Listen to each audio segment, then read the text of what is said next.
Good afternoon, ladies and gentlemen. My name is Lee, and here beside me is my partner. Hello, everyone. My name is Mai, and we are from Foreign Language Department. We have been through several countries all over the world, right? But we are now going to the hottest country ever in the world. Our continent is Africa. Can you tell me how many continents are there in the world? I guess seven. Yes, there are seven continents in the world. Like Asia, Africa, North America, South America, Atlantic, and Australia. And Africa is the second largest continent after our Asia. And we are going to the geography of Africa. And look at the slide, you can see that this is the satellite view of Africa, and it's kind of very breathtaking view. And this is I have to say that it is such a beautiful dreamland for all human beings, right?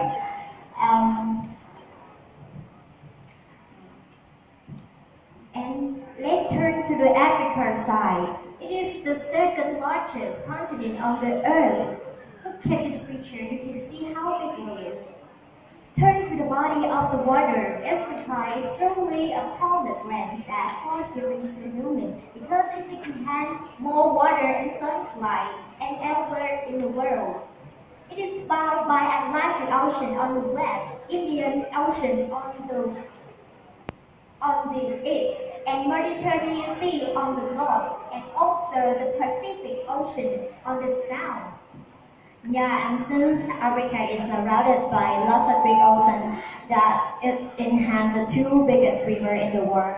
That is the New River.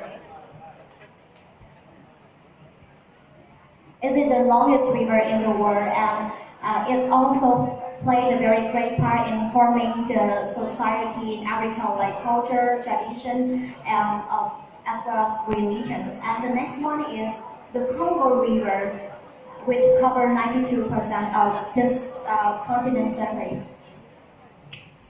So with lots of water and goes down, it's sand, of course.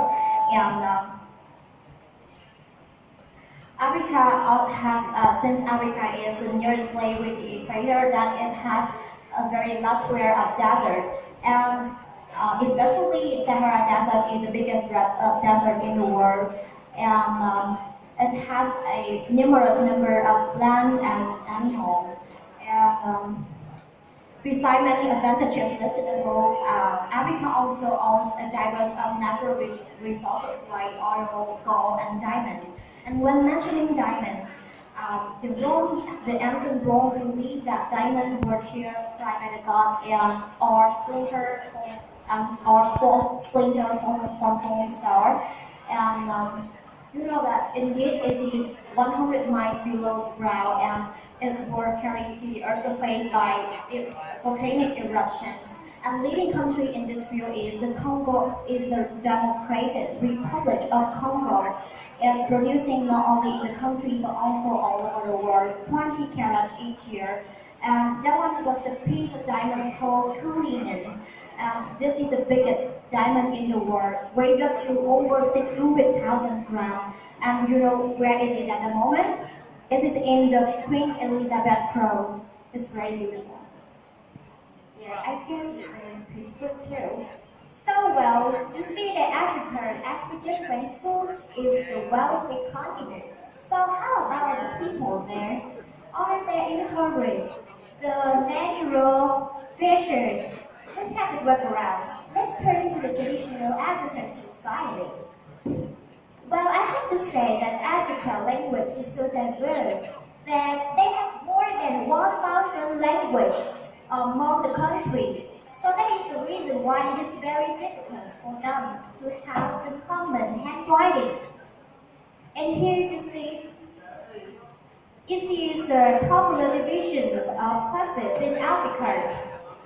The first one is nuclear family, the second one is extended family, the third one is ancestors, the fourth one is clan, the fifth one is claiming.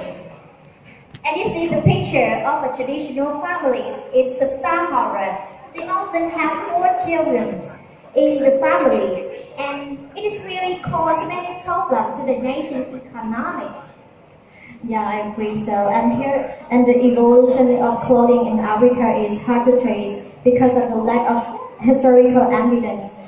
But much of the early African clothing story can piece together from oral history and art as well as tradition from present-day tribal members. And this is a picture of a man wearing his so-called low. It seems like very hot, right? But as we can see that Africa is a very hot country, that clothing is not a necessity for the people here. Most of the people, especially men, did not wear anything at all and instead decorate the body with paint or scarf. And this is a very popular way of dressing of the women. It is called Kenya, which is often brightly colored and has a lot of patience. Next, we turn to the traditional realism, whose mediates. You can see that the first one is belief in one who knows the real being. Number two is a word of spirits, good and bad, in all things. Ancestor venerations, belief in magic, times, and fatigues. Number five is diviner. So, this is the picture of diviner who mediate people and the God above. And yeah, this is the spirit house where they worship their god, like we have churches or temples. And this is the design of fetishes, the one whom they believe that can bless and help them in life, like something that really magical. And Okay, for owning such a wealthy resources from Mother Nature like that, but Africa is now facing a lot of high skill, farming, starvations, economic debts and disease, and now they have to look at the farming and starvation. so what is starvation? So what is famine? Famine simply we can know as a shortage of food and generally affecting a large amount of area and people. And so how does that impact? It called malnutrition and starvation. Malnutrition you can know as something that when a child is lack of the calorie for a day or short of kinds of healthy food. And starvation is you can simply know when the case when the people is so hungry that they are about to die. Okay, but what does farming look like? Look at these pictures. How do you feel? I feel really sad because why when we are here have enough conditions, we have enough drinks, food, but the people are still very poor. This trial is being checked for malnutrition.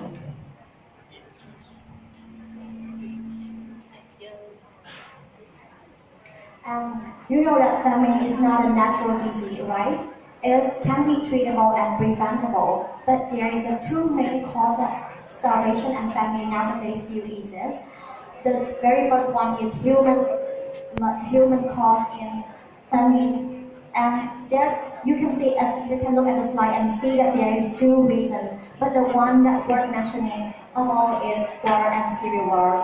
And about environmental cause, we have drought, flood, and Earthquake, insect plague, and plant disease. Okay, thank you.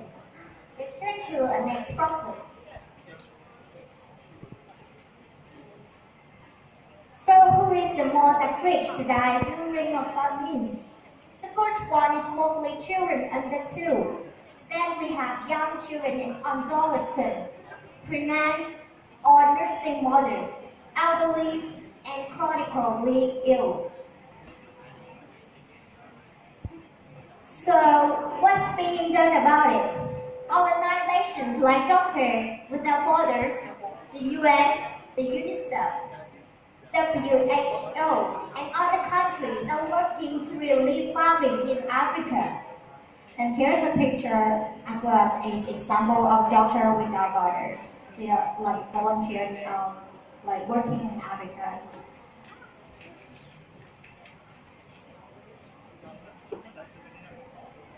And this is a picture of other bags that pass out to Africa to have hungry children as well as people. There's a lot of people here. This point is 18 Plumbinus. Now the Plumbinus is the company that they produce cake and they send to the Africas to the hungry kids too. This woman received a month's worth of $20. And this is a very funny picture for someone that don't know about his background. He is like a very special case of hungry people and hungry children in Africa. And he was saved by Plumby doll, and now he gained weight a lot. And you can look at the slide, seeing him holding a box of Plumby doll, like something that really valuable and important to him. And let's take a moment to reflect on the images you have seen and to see how suffering the people in Africa have been through. There should have been a video clip to show all you guys how suffering and the real condition in Africa. But it's a pity that at the last minute, this video can't be played. So the point here is our message that we want to transfer to all you guys here is that we are now living here really wealthy, we have enough food or even more food than we need, but the children as well, the people in Africa is really need us a hand, they are waiting for us. Yes. So, if we can't help them all, let's help one that we can see, because starvation is slowing down 5 seconds. And they are making us a hand, waiting for us. Let's do something that's different. Together we all can do it. Let's all of us make it. Thanks for all the invitation.